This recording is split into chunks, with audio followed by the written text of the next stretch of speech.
Bienvenidos a La Otra Aventura, un espacio dedicado al mundo de los libros. Arístides dijo que una prueba de lo civilizada o próspera que puede ser una ciudad es la calidad de las librerías. Hoy vamos a hablar de la Feria Internacional de Palacio de Minería y de algunos de los libros importantes que se han presentado y se presentarán en estos salones. Como contrapunto, hablaremos de las librerías de viejo, esos locales que guardan en el centro de la ciudad novedades del pasado y en las cuales es posible encontrar joyas de la literatura. ¿Sabe usted quién fue el primer librero de la Ciudad de México? ¿En dónde estuvo la primera librería? Aquí se va usted a enterar de cómo empezó todo lo que tiene que ver con el libro en México. Fue Adolfo Bioy Casares quien escribió que leer era la otra aventura y que la primera era probablemente la vida misma. Estamos pues en la otra aventura.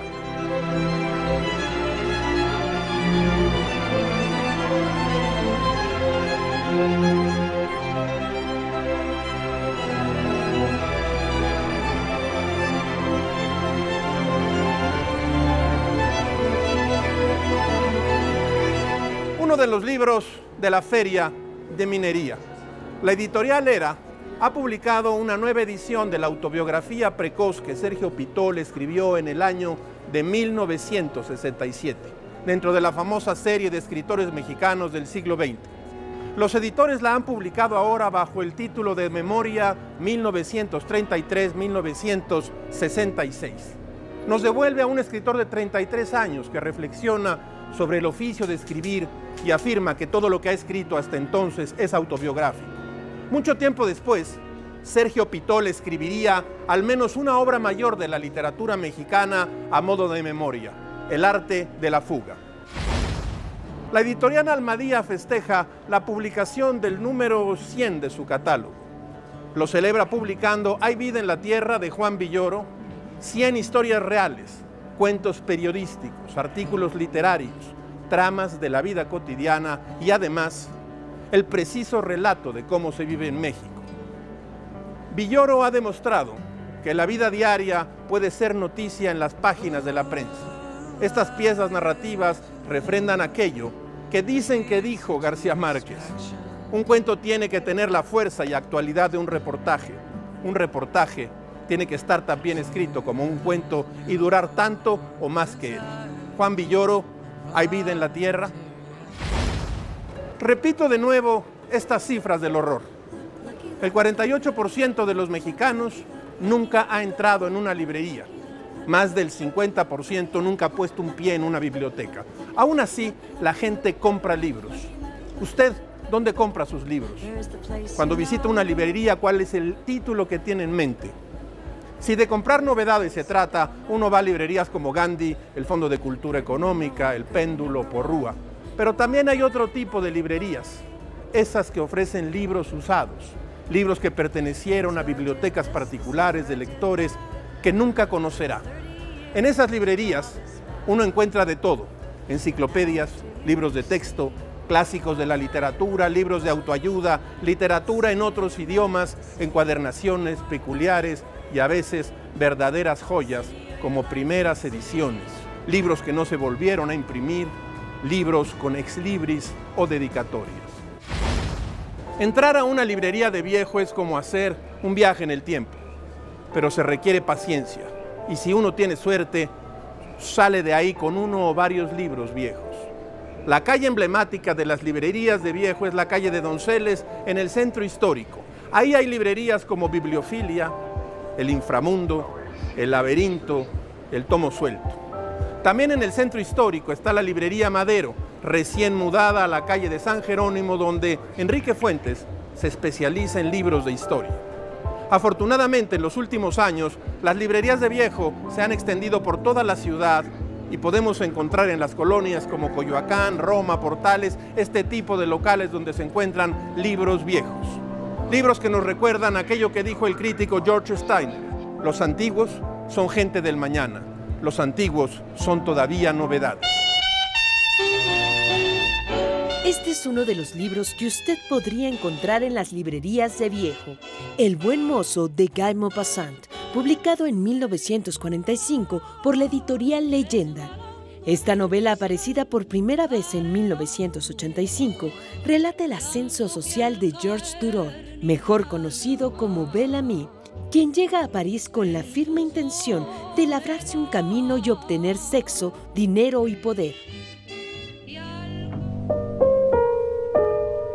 A través de Bel-Ami conocemos el mundo del periodismo y de los escándalos financieros de aquella época. Pero independientemente de que esta historia es realmente atractiva, el libro en sí mismo es una delicia. Se trata de una edición numerada, con ilustraciones en blanco y negro y a color. El libro, a pesar del tiempo transcurrido, está en buen estado. Ni qué decir del autor, un clásico de la literatura universal del siglo XIX, vigente en nuestros días. Tener y no tener, de Ernest Hemingway, fue publicado en Argentina por Editorial Sudamérica en 1945. De encuadernación rústica y tipografía atractiva, este libro narra las aventuras de Harry Morgan, un contrabandista que cruza el mar del Caribe y es obligado a matar para sobrevivir. A través de este hombre conocemos la vida en Key West, en Florida, donde viven personas adineradas que van a la deriva entre frivolidades y cinismos. Esta novela muestra las relaciones entre los hombres que tienen y aquellos que no tienen, dominados por la cobardía, la hipocresía y la falta de solidaridad. Estos son solo 2 ejemplos de los libros que usted puede encontrar en una librería de viejo. De regreso a la Feria de Minería, la editorial Lumen de Random House Mondadori ha publicado Confesiones de un joven novelista. Dice Umberto Eco que ha cumplido 70 años, pero que su primera novela, El nombre de la rosa, apareció en el año de 1980. Así que su carrera como novelista empezó apenas hace unos 30 años, razón por la cual se considera un novelista muy joven y muy prometedor. Este libro reúne 4 ensayos narrativos en los cuales Eco reflexiona sobre el oficio de escribir, la creación de personajes y los dones del escritor para influir en la emoción del lector. Al final de este libro, Eco ha influido e incluido también su muy importante ensayo sobre la pasión por las listas, uno de los buenos libros que se pueden conseguir en la feria. Más libros de la feria: Demonia, de Bernardo Esquinca, recién publicado por Almadía. En este libro usted encontrará 9 cuentos de terror psicológico. El autor expone los miedos atávicos de la humanidad en la época contemporánea: brujería, posesiones satánicas, obsesión por las moscas, alucinaciones, asesinatos misteriosos y remordimientos. Acérquese a este libro. Quizá entre sus páginas se reconozca o reconozca usted a alguien que ha pasado muy cerca de su vida. Los cuentos de Joyce Carol Oates en su libro Infiel, publicado el año pasado por Alfaguara, son novelas en miniatura, pues retratan con todo detalle los dramas y las vicisitudes de sus personajes. El temor, la decepción, la inocencia turbia, el sexo, la muerte, la pérdida y el dolor son algunos de los temas que el autor aborda en estas 21 historias, en las que además la complejidad psicológica de sus protagonistas y demás personajes cuentan más de lo que se lee a primera vista. ¿Quiere usted saber cómo murió Mao Zedong? ¿Conocer la enfermedad secreta del Shah de Persia? ¿Enterarse de la salud de John F. Kennedy? ¿Oír a los médicos hablar del cáncer de próstata de François Mitterrand? Estos casos parecen contados en un libro muy recomendable de esta feria, David Owen, En el poder y en la enfermedad. Enfermedades de jefes de Estado y de gobierno en los últimos 100 años, publicado por El Ojo del Tiempo, editorial Ciruela. Owen aborda 2 temas que despiertan la curiosidad de cualquier lector: la política y la medicina. Vale la pena perderse en los laberintos del poder y la fuerza de un hombre que de pronto enferma y se vuelve vulnerable. Ferias del libro como esta, en la cual grabamos ahora la otra aventura, en el Palacio de Minería, traen al menos una pregunta: ¿cuándo empezó todo? Me refiero a los libros en México, a las librerías y al nacimiento de los lectores. Empezó en estas calles del centro. Andrés Martín, Bartolomé Torres y Alonso de Castilla fueron los primeros de cientos de vendedores de libros, de oraciones, elegías a la Virgen, elogios de la corona.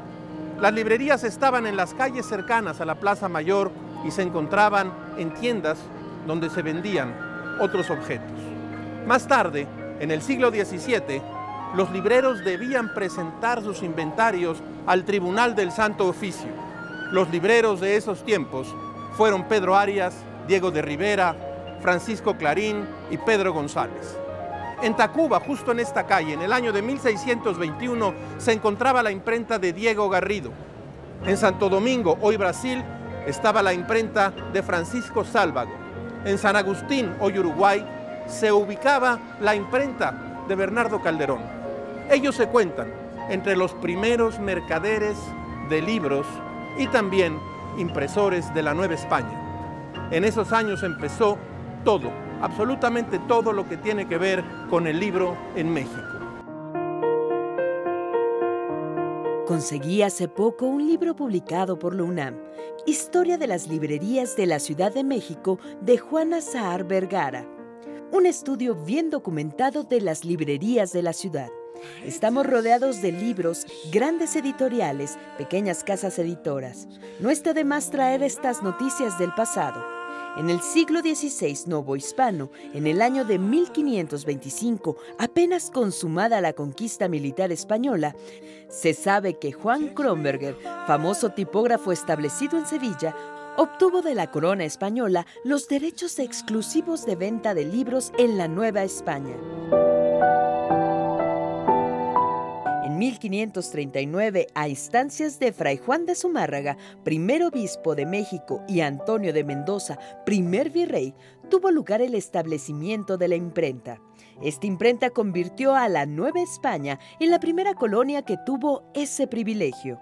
Este fue el primer negocio de Kronberger, los libros. Un empleado de su taller de oficio cajista, los que ponen los tipos de plomo ordenados para formar un texto de origen italiano y llamado Juan Pablos, es nombrado encargado de la imprenta. Así empezó todo, el primer libro vendido, la primera librería, el primer lector de la Nueva España. Según algunos investigadores, esta primera imprenta estaba en la Casa de las Campanas, en la esquina que formaban la Calle de la Moneda y Cerrada de Santa Teresa, actualmente Moneda y Licenciado Verdad. Este lugar ostenta todavía un medallón con una inscripción alusiva a la ubicación de ese taller en el cual estuvo la primera imprenta de América y donde empezó la industria editorial mexicana. ¿Sabe usted quién fue el primer librero de México? El más antiguo del que hasta ahora se tiene noticia, Andrés Martín, quien ocupaba un local en los bajos de una casa del Hospital del Amor de Dios, ubicado en la calle del mismo nombre que hoy en día se llama Academia. De ese local salió un día del año de 1541 el primer lector de la Nueva España. El público encontrará en esta ventana un escenario por el que pasan como ráfagas la felicidad y la desdicha de escribir, gajes del oficio, aforismos, frases, máximas. Sin libros se pudren las alegrías. Elías Canet. Hemos llegado al final de esta misión y esta aventura. Soy Rafael Pérez Gay y los espero la semana que entra. Abres una puerta y detrás de ella aparece un mundo. Eso es un libro.